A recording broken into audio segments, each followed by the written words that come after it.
ये मांगे हैं कि जो ये हमारा शिक्षा मंत्री है, जो शिक्षा मंत्री कहलाने लायक ही नहीं है। यहाँ तक कि ये तो मैं फिर भी कह रही हूँ कि अगर ये एक अनपढ़ को हटाएंगे, एक जाहिल को हटाएंगे, दूसरा भी वही बैठाएंगे। इनके तो सारे ही अनपढ़ जाहिल रेपिस्ट ही हैं, सारे नेता ही इनके ऐसे हैं।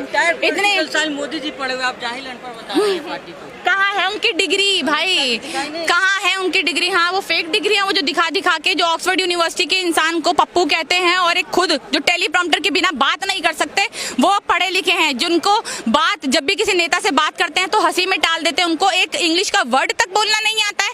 ये ऐसे नेता है और इसको हम बता रहे हैं कि ये पढ़े लिखे, ये होशियार नेता है। अगर ये होशियार, ये पढ़े लिखे होते ना तो देश में हमारे युवाओं जो है उनकी शिक्षा के बारे में बात कर रहे होते। सिर्फ हिंदू मुसलमान के शुरू से कच्छाधारी नेता बनकर आ गए हैं ये, लोगों को आरएसएस में चाय पिलाने वाले या आरएसएस में काम करने वाले ये इंसान, इनको प्रधानमंत्री बनाकर बैठा दिया आरएसएस ने, और उसके बाद अब ये देश की ऐसी की तैसी कर रहे हैं। मतलब इतनी बुरी हालत करके रखे हुए हैं। तो हमें साफ साफ दिखता है कि देश के हालात बहुत खराब है। हमें पीसफुली प्रोटेस्ट करना है। यहाँ पर हमारी मांगे हैं, देश के युवाओं को रोजगार दिया जाए। लेकिन आप देश में हजारों की संख्या में है जिनको आप अनुभव कर रहे हैं, 5-10 लोग है, करे काला ईंट से आप लोग का इलाज होगा। कहाँ है? लेकर आओ उनको, उनको बुलाकर लेकर आओ। चलो हम कॉकरोच यहाँ पे खड़े हैं, उनको बुलाकर लेकर आओ। हम देखना चाहते हैं कैसे इलाज करेंगे। बेचारे छुपकर वहाँ खड़े हैं और पता है क्या बोलेंगे? अगर यहाँ पर आप आएंगे ना तो इनसे 2 मिनट दे दो इनको और 2 मिनट में बोल दो कि भैया बिना मुसलमान, बिना पाकिस्तान, बिना बांग्लादेश के और देशद्रोही की बात करके दिखाएं।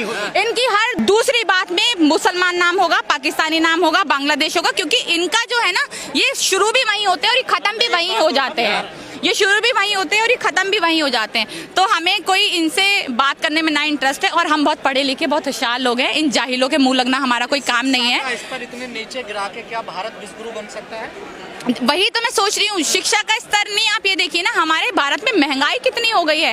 पेट्रोल महंगा, ठीक है, हमारे भारत के पेड़ काट कर सारे अडानी अंबानी को सौंपे जा रहे हैं। हमारी एलपीजी इतनी महंगी, हमारे देश में हम बाहर कुछ सामान लेने जा रहे हैं वो इतना महंगा, हमारे ही देश का पेट्रोल हमें महंगा बेचा जा रहा है, बाहर सस्ता बेचा जा रहा है।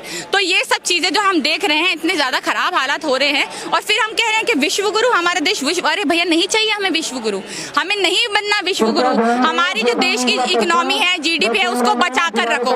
जैसे एक टाइम पे मनमोहन सिंह ने बचाया था, हमारे देश की इकोनॉमी को नीचे नहीं गिरने दिया था, जीडीपी रेट को नीचे नहीं गिरने दिया था। आप उतना ही कर लो, हमारे लिए बहुत है। हमें नहीं बनना विश्वगुरु, हमें नहीं। हमारे देश के युवाओं को रोजगार दे दो, हमारे देश के युवाओं को शिक्षा दे दो, हमारे देश के युवा जो हैं उनको कॉलेजेस दे दो।